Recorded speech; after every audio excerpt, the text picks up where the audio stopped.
السلام عليكم ورحمة الله وبركاته. أول ما كنبداو به هو الصلاة على النبي. اللهم صل وسلم وبارك على سيدنا محمد صلى الله عليه وسلم. اليوم حبيباتي كما كتشوفوا معايا جيت نشارك معكم هذا الشكل اللي هو شكل هماوي، شكل من الحلويات المطلوبة في المناسبات، ملوزة من اللوز كما كتشوفوا عزيزاتي. الشكل اللي كيكون راقي ومطلوب في جميع المناسبات. طالما اننا وصلنا لموسم الاعراس جيت نقترح عليكم هذا التشكيل هذا بجميع المراحل ديالو والاسرار ديالو، ونتمنى يعجبكم ويروق الاعجاب ديالكم. كما كتشوفوا معايا زيتي فملوزه باللوز كيكون هذا هو الشكل ديالها، كتجي منقوشه بهذه الطريقه هذه والمذاق ديالها كيكون رائع. الا كملتوا الفيديو غتعرفوا علاش كنهضر عزيزاتي. بسم الله على بركة الله. نبداو المقادير. بالنسبة للمقادير عزيزاتي فأنا غادي نعطيكم مقادير ديال 1 كيلوغرام ديال اللوز، وانتم يمكن لكم تضيفوا الكمية، تضاعفوا الكمية أو تنقصوا من الكمية على حسب الرغبة اللي عندكم. عندنا 1 كيلوغرام ديال اللوز اللي عندي مسلوق ومنشف من قبل، 350 غرام سكر كلاصي، معلقه صغيره ديال الفاني، 8 ديال الصفار ديال البيض، واحد معلقه كبيره مايزينا،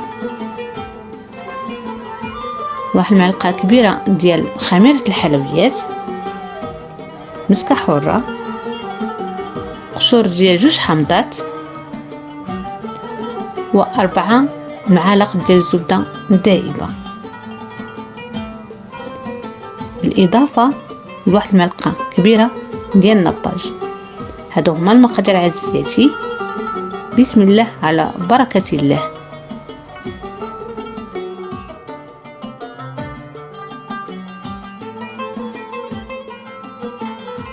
بسم الله على بركة الله. نبداو تحضير عقدة اللوز. من بعد ما كان عندي اللوز مسلوق ومنشف مزيان كنعملو الطحنة الأولى. غادي نطحنو الطحنه الاولى وتكون مزيانه. هذه هي النتيجه اللي حصلت عليها معكم كما كتشوفوا عزيزاتي.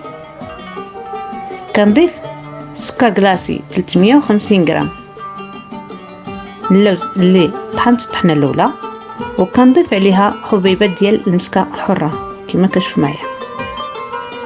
كنخلط العناصر مع بعضياتهم مزيان حتى يندمجوا، ونعاود له الطحنه الثانيه، ومن بعد نرجع معكم نكمل عقدة اللوز.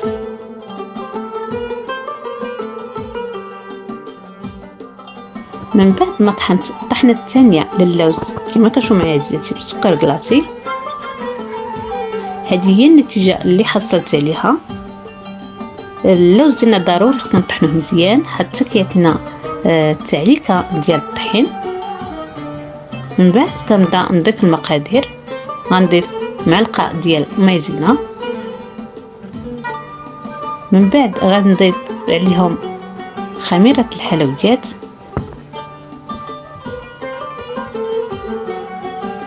غنزيد نضيف عليها قشور ديال الحامضه محكوكين مزيان، ومن بعد عزيزاتي غنضيف معلقه صغيره ديال الفاني السائل. مراحل بساط ومقادير قلال غادي نحافظوا ونحصلوا على واحد النتيجه اللي غتكون نتيجه رائعه. من بعد عزيزاتي غادي نضيف الزبده الدائبه كما كتشوفوا معايا، 4 ديال المعالق الزبده الدائبه، ونبدا ندمج هاد العناصر كامله طريقه كما كتشوفوا مبسطه. دائما عزيزاتي كنحاول لا نعطيكم الشرح كامل ومبسط باش الافاده كتكون احسن، والنتيجه اللي كنحصلوا عليها كتكون نتيجه رائعه.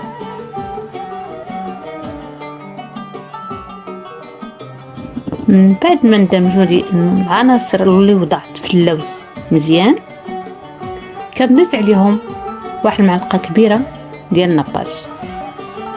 بالنسبه للنباج فكيعطينا واحد التعليكه للحلوى، كتجي تعليكه رائعه كما كتشوفوا معايا. راه غير الشكل ديال التجهيز ديالها وديال الخدمه ديالها كيعطينا على ان اللوزه غتكون معلكه.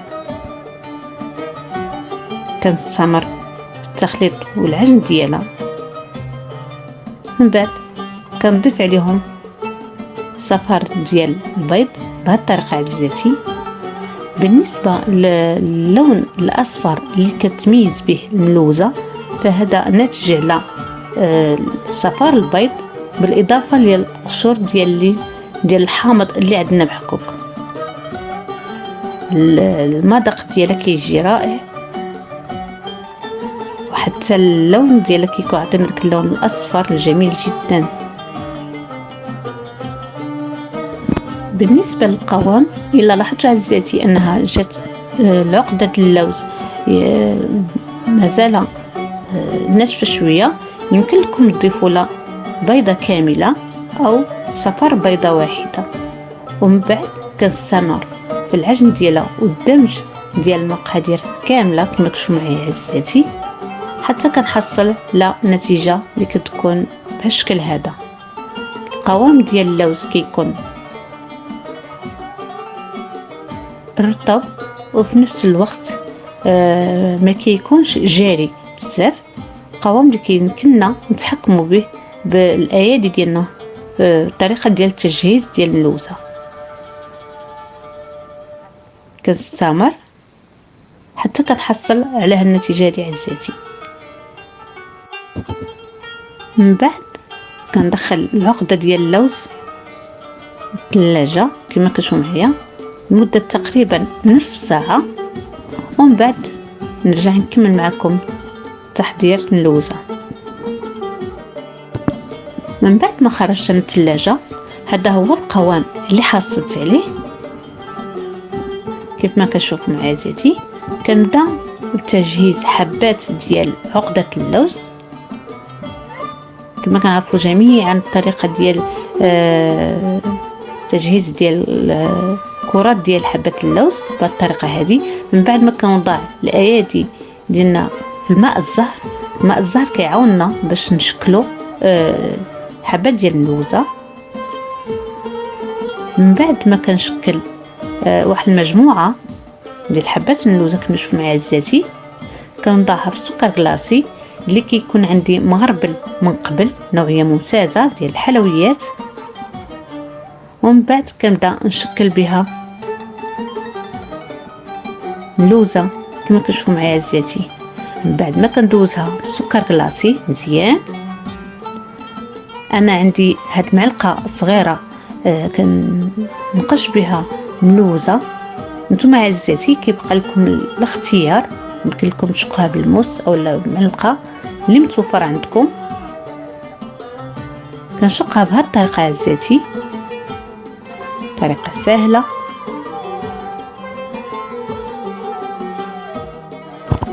كما كتشوفوا معايا فالطريقه ديال تشكيل اللوزه فهي طريقه سهله. نزيد نشارك معكم طريقه ديال نقش ديال اللوزه. من بعد ما كندوزوها مزيان في السكر كلاصي كنبدا نشق حبه ديال اللوزه ديالي بهذه الطريقه هذه بطريقه مائله، طريقه سهله. وانا متاكده الا حاولتوا مره الاولى فالمره الثانيه انا اكيده غادي تقنوا اللوزه مشقوقه بهذه الطريقه هذه. طريقه احترافيه وشرح مبسط عزيزي. طلبا وليس امرا للاخوات اللي اول مره كيدخلوا القناه حلويات اعز الناس يعملوا لنا اشتراك وجيم، ما ينساوناش بالتعليق ديالكم. دائما عزيزاتي كنحاول نجيب لكم الحلويات اللي كتكون تقليديه وفي نفس الوقت سريعه التحضير. نتمنى القناه تكبر بكم قناة راه قناتكم. غادي نستمر تجهيز ديال اللوزة. من بعد ما كنجهز اللوزة ديالي عزيزتي كنضعها في الصينية اللي غادي ندخلها للفران. كنوضع عليها ورق ديال الطبخ بهذه الطريقة عزيزتي، وغادي نستمر حتى نكمل الكمية اللي عندي كاملة، ومن بعد ندخلها الفران. نرجع نكمل معكم عزيزتي النتيجة ديال اللوزة. بالنسبة للمدة ديال طهي اللوزة عزيزتي فهي كتكون تقريبا 15 دقيقة. كتكون اللوزة ديالنا واجدة بهذه الطريقة هذه عزيزتي. هانتوما البنات كما كتشوفوا معايا من بعد ما خرجت الصينية ديالي من الفران، هذه هي النتيجة اللي حصلت عليها. اللوزة اللي كتكون رائعة محمرة وشقة كما كتشوفوا، الشكل ديالها كيكون رائع، وبالنسبة للمذاق حتى هو كيكون أروع. هذا هو الشكل ديال اللوزة كما قدمت لكم عزيزاتي. من بعد ما قدمته وحطيته في طبق التقديم كنقدمو لكم عزيزاتي الصحة والراحة. نتمنى تكون النتيجة عجبتكم. ما تنسونيش عزيزاتي بالتعليق ديالكم وشاركوا الفيديو مع أهلكم وصحابكم. بالنسبة لهذه اللوزة فهي من الحلويات المغربية الأصيلة جدا، دي معروفة في المغرب الحبيب، فميمكنش شي فرح أو مناسبة تدوز بلا ما يكونش عندنا فيها هذا الشكل ديال الحلويات. اللوزة بالسكر كلاطي منقوش ضروري خاصها تكون عندنا الأطباق المغربية، هي حلوة ديال كعب الغزال اللي سبقت قدمتها لكم. والسلام عليكم ورحمة الله وبركاته، وشكرا لكل اللي زار قناة حلويات أعز الناس.